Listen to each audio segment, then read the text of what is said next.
Praise the Lord. आप सबको जय मसीह की। खुदावन यीशु के पाक और जिंदा नाम में आप सबको सलाम। Greetings to you in Jesus mighty name. मेरे भाइयों, मेरी बहनों, मैं सबसे पहले आप में से हर एक को बहुत बहुत धन्यवाद देना चाहता हूँ। मैं आप सबका शुक्रगुजार हूँ कि जो मैंने पहली वीडियो बनाई आज़ादी की, जिसका नाम मैंने रखा था हीलिंग, कि कैसे प्रभु हमें बीमारियों से छुटकारा देते हैं, वो आप में से बहुत सारे लोगों ने देखी और शेयर की। मैं इसके लिए आपको बहुत बहुत धन्यवाद देता हूँ। आज मैं एपिसोड नंबर 2 आपके सामने ले आया हूँ और इस एपिसोड में हम समझेंगे कि डिप्रेशन कैसे आता है और हम उससे कैसे फ्री हो सकते हैं। इससे पहले कि मैं आज के वचन को शुरू करूं, मैं आप में से हर एक को कहना चाहता हूं, मेरे भाइयों, मेरी बहनों, जीवन में बहुत बार ऐसी गलतियां होती हैं जिसमें परमेश्वर तो हमें माफ कर देते हैं, पर हम खुद को माफ नहीं कर पाते। हो सकता है आप में से भी यहाँ कोई हो ऐसा जिसे बहुत सारी गलतियां हुई, मिस्टेक्स हुई, लेकिन मैं आज भी आपको कहना चाहता हूं, आपका परमेश्वर आपसे प्रेम करता है, वो आपको कभी नहीं छोड़ेगा।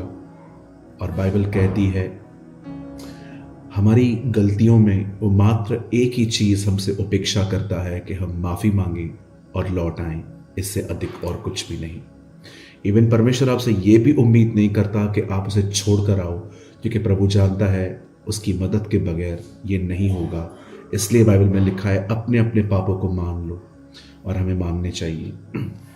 आज एपिसोड नंबर 2 में आज मैं आपको बताना चाहता हूं सबसे पहले डिप्रेशन क्यों आता है, और सेकंड थिंग, हम उसमें से कैसे पूरी तरह से बाहर आ सकते हैं। मैं आपके सामने एक वचन रख रहा हूं। ये वचन अब्राहम के ऊपर है, रोमियो 4 अध्याय, और आपकी स्क्रीन पर एक वर्ड है 18।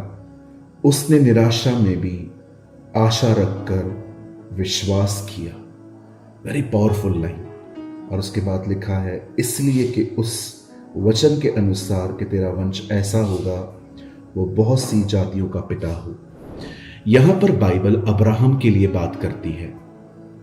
हम जानते हैं जब परमेश्वर ने अब्राहम को चुना, उस समय वो 75 वर्ष के थे और उनकी कोई भी संतान नहीं थी। उनकी पत्नी का नाम सारा था। एक दिन जब परमेश्वर अब्राहम पे प्रकट होता है और परमेश्वर उसे कहता है कि हे अब्राहम, मैं तुझे आशीष दूंगा, मैं तुझे बहुत सारी जातियों का पिता ठहराऊंगा। अगर परमेश्वर ये कहता है कि तेरे द्वारा बहुत सारी जातियां उत्पन्न होंगी, इसका मतलब परमेश्वर अब्राहम को यह कह रहा था कि मैं तुझे बच्चा दूंगा, उसके बच्चे, उसके बच्चे, उसके बच्चे, और इस तरह सारी जातियां बनेंगी। परमेश्वर ने अब्राहम से बहुत बड़ी बात कह दी थी, लेकिन अब्राहम ये नहीं जानता था इस बात को पूरे होने में कुछ और साल लगेंगे। अब्राहम उपेक्षा करते करते थक गया, और यहां पर लिखा है एक समय ऐसा भी आया कि अब्राहम निराश होने लगा। क्यों निराश होने लगा? क्योंकि सारा का गर्भपात लगभग बंद हो चुका था। सारा लगभग अपनी सारी उम्मीदें खो चुकी थी। अब्राहम के पास बच्चा पैदा करने की स्ट्रेंथ थी, क्योंकि बाइबल कहती है वो हाजरा के पास गया था और वहां से उसे इस्माइल मिला था, जो खुदा ने रिजेक्ट किया। पर बाइबल कहती है सारा की गर्भ लगभग खत्म हो चुकी थी, मर चुकी थी। जब भी वो अपनी पत्नी की तरफ देखता था वो निराश होता था, लेकिन जब वो परमेश्वर की तरफ देखता था तो उसे आशा मिलती थी कि परमेश्वर ऐसा कर सकते हैं। मैं सबसे पहले आपको मैं बताना चाहता हूं, जैसे अब्राहम निराशा में से गुजरे हैं, वैसे हम भी कई बार अपनी जिंदगियों में कुछ चीजों को लेकर निराशा में से गुजरते हैं। सबसे पहले मैं आपको बताना चाहता हूं क्यों हम निराश और डिप्रेस लाइफ जीते हैं, डिप्रेशन में चले जाते हैं। पहली चीज याद रखिए, शैतान हमेशा इस इंतजार में रहता है कि आपके साथ कुछ गलत हो, जिसका फायदा उठाकर वो आपके माइंड को नेगेटिव करे। आपको नौकरी से निकाल दिया जाए, आपका रिश्ता खत्म हो जाए, आपके साथ बुरा व्यवहार हो, कोई आपकी बेइज्जती करे, या आप कर्जे में चले जाओ, शैतान हमेशा वेट करता है आपके साथ कुछ हो और उस चीज को लेकर वो फायदा उठाकर आपके दिमाग में तरह तरह की ऐसी बातें भर देता है। और हम एक गलती विश्वासी जो करते हैं वो ये है, हम उसकी बातों को एंटरटेन करते हैं। एंटरटेन करने का मतलब होता है उन चीजों को अपने दिमाग में रखकर उनके बारे में सोचते रहना, सोचते रहना, सोचते रहना। इसे कहते हैं ख्यालों को अपने अंदर जगह देना। और यही डिप्रेशन में जाने की सबसे बड़ी बात है। हो सकता है आप में से भी यहां पर कोई हो जिसका बिजनेस खत्म हो चुका हो, आपकी नौकरी चली गई, आपका रिश्ता खत्म हो गया, आपके किसी अपने ने ही आपको बड़ी ठेस पहुंचाई, या बहुत कुछ ऐसा हुआ जो मैं इस वीडियो में नहीं कह रहा हूं लेकिन आपको पता है। और अब आप इस बात को लेके सोचते सोचते सोचते आप अपने आप को परेशान कर रहे हैं, मेंटली हैरेस कर रहे हैं। मेरे भाइयों, मेरी बहनों, मैं आप में से हर एक को कहना चाहता हूं, शैतान अपॉर्चुनिटी ढूंढता है आपको परेशान करने की। पहली चीज, डिप्रेशन इस वजह से आता है क्योंकि हम किसी चीज को लेके ओवर थिंक कर रहे हैं। सेकंड थिंग, डिप्रेशन आता है किसी बड़ी असफलता के कारण। असफल होना, किसी भी चीज में असफल होना। आप किसी चीज को बहुत बार कर चुके हैं और अब आपको कोई रिजल्ट नहीं मिल रही है, और रिजल्ट न मिलने के कारण आपने उसको बंद कर दिया है, और अब आप एक डिप्रेस चले गए हो कि मैं एक असफल व्यक्ति हूं। आपने जैसे टी शर्ट के पीछे कुछ एक लोगो लगे हुए रहते हैं, वैसे आपने अपने साथ टैग्स लगा दिए हैं, मैं असफल हूं, मैं फेल्यूर हूं, मैं कुछ नहीं कर सकता जिंदगी में। मेरे भाइयों, मेरी बहनों, आज सिर्फ 2 कारण मैंने आपको बताए हैं डिप्रेस होने के, और पता नहीं कितने कारण हो सकते हैं और भी डिप्रेस होने के। मैं आप में से हर एक को कहना चाहता हूं, मैं एक चीज को लेकर एक्सप्लेन नहीं कर सकता, अदरवाइज वीडियो बहुत लंबी हो जाती है। ये शॉर्ट वीडियोस हैं, लेकिन मैं आपको कहना चाहता हूं, आप किसी भी तरह के तनाव से क्यों नहीं गुजर रहे, चाहे आपके साथ कुछ गलत हुआ है या आप असफल हुए हैं, चाहे आपके साथ कुछ भी हुआ है, मैं आज आपको एक रास्ता बताता हूं आप डिप्रेशन से कैसे मुक्त हो जाते हैं। सबसे पहले किसी अच्छी स्पिरिट फील्ड चर्च में जाना स्टार्ट करें। हर चर्च में नहीं जाना, क्योंकि आजकल हर चर्च में प्रभु का वचन नहीं है। बहुत सारी जगहों पर ट्रेडिशंस हैं, परंपराएं हैं, सिर्फ बाइबल को पढ़ के सुनाई जाती है। जी नहीं, आपको एक ऐसी कलीसिया में जाने की जरूरत है जहां पर लोग और पास्टर पवित्र आत्मा से भरे हुए रहें, ताकि इनके बीच में जाकर आप आजाद हो सके। मैं आपको सच कहता हूं, अगर मैं आपको कहूंगा ना कि आपको डिप्रेशन से बाहर आने के लिए बाइबल पढ़ना है, प्रेयर करनी है, आप कहेंगे ब्रदर ये तो मुझे भी पता है, लेकिन मुझसे होता थोड़ी है। मुझे भी पता है जो मैं सोच रहा हूं, मैं गलत हूं, मैं व्यर्थ बातें सोच रहा हूं। मैं आपको कहना चाहता हूं, कुछ खड्डे ऐसे होते हैं हम चाहकर भी बाहर नहीं आ सकते। हमें किसी सहारे की जरूरत है, और वो सहारा है चर्च में बैठे वो भाई और बहन जो पवित्र आत्मा से परिपूर्ण हैं। डिप्रेशन से पहले बाहर आने के लिए आपको सबसे पहले चर्च में जाकर किसी अच्छे भाई के साथ और किसी अच्छी बहन के साथ संगति करनी है। जो यहां वहां की बातें करते हैं उनसे नहीं, ऐसे लोगों के साथ जो आत्मा से भरे हुए हों। डिप्रेशन से बाहर आने की सबसे पहली सीढ़ी यही है। सेकंड, जब आप संगति से चर्च से होकर आते हैं, हर दिन आपको बाइबल पढ़नी चाहिए ताकि आपका मन स्लोली रिन्यू हो सके, नया हो सके। जैसे हमारी बाइबल के अंदर लिखा है रोमियो 12 अध्याय में कि उसके वचन के द्वारा हमारा मन नया होता है। हर दिन वचन पढ़िए और प्रार्थना करिए। स्टार्टिंग में डिप्रेशन से बाहर आने के यही तरीके हैं। हर संडे चर्च जाइए। अगर कलीसिया के अंदर कोई और दिन भी फेलोशिप है, जाइए, पास्टर से जाके बात करिए, कहिए मुझे बताइए रविवार के सिवा और कहां चर्च होता है। कोई कॉटेज मीटिंग होती है, सेल ग्रुप चलता है। और मैं आपको एक और चीज बताना चाहता हूं, जिस दिन आपके पास चर्च नहीं है उस दिन आप हमारी जूम मीटिंग अटेंड कर सकते हैं। मेरे भाइयों, मेरी बहनों, मैं आप में से हर एक को कहना चाहता हूं, जिस दिन आपका चर्च नहीं है उस दिन आप हमारी जूम मीटिंग अटेंड कीजिए। हम Tuesday, Friday, Sunday Tuesday, Wednesday, Sunday, Saturday भी कभी कभी हम आपस में मिलते हैं, संगति करते हैं, वचन शेयर करते हैं।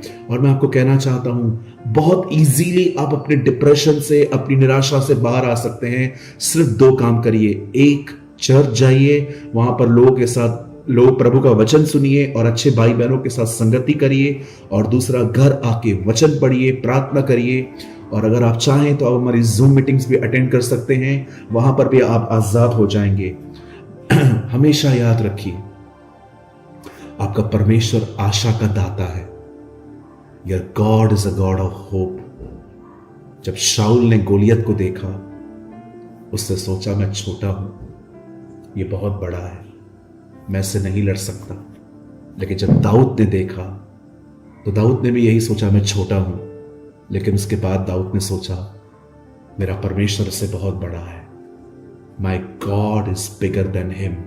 मेरा प्रभु से बड़ा है। कोई भी तकलीफ जो आपकी जिंदगी में है वो सॉल्व हो सकती है। परमेश्वर पर भरोसा करें, उस पर अपना ध्यान लगाएं।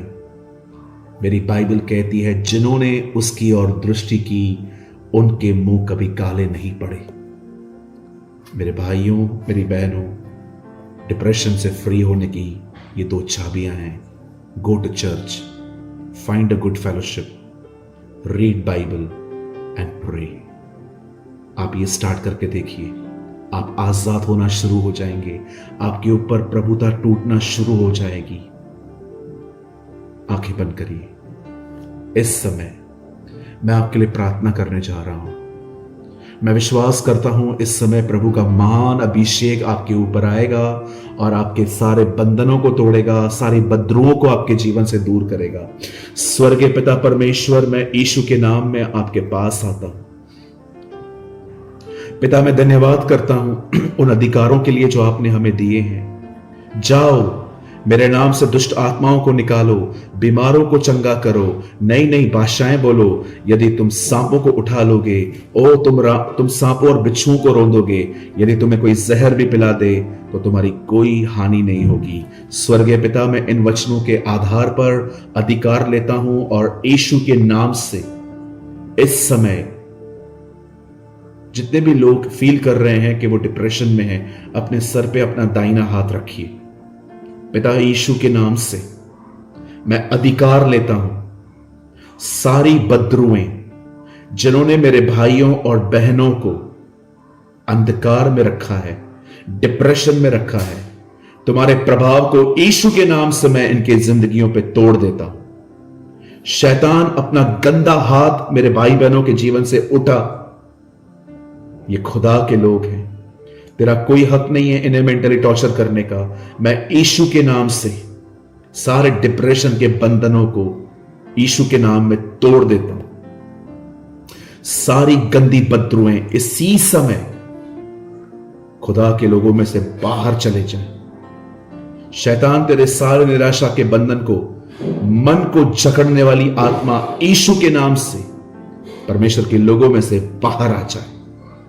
प्रभु, मैं घोषणा करता हूं, ये लोग चंगे हो रहे हैं, आजाद हो रहे हैं, ये फ्री हो रहे हैं, इनके अंदर आजादी आ रही है, इनके अंदर पॉजिटिवनेस आ रही है, सारी बद्रुएं जा रही हैं, नकारात्मक ख्याल जा रहे हैं, स्ट्रॉन्ग होल्ड टूट रहे हैं। I break every stronghold in the name of Jesus.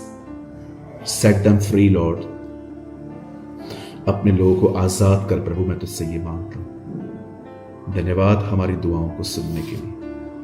महिमा आदर आपको देते हैं पिता, यीशु के नाम से मांगते हैं, आमीन, आमीन। मेरे भाइयों बहनों, इस समय अगर आपने कुछ महसूस किया है, अगर आपको लग रहा है कि किसी गंदी आत्मा ने आपके दिमाग को छोड़ा है, या आपको लग रहा है कि आपके अंदर कोई बंधन टूटा है, तो आप हमें अपनी गवाही लिखकर भेज सकते हैं 9822170886 पर। यह नंबर इस समय आपकी स्क्रीन पर है। आप चाहें तो आप हमें व्हाट्सएप करके अपनी गवाही भेज सकते हैं, या अगर आपको चाहिए तो आप अपना प्रार्थना निवेदन भी हमें लिखकर भेज सकते हैं।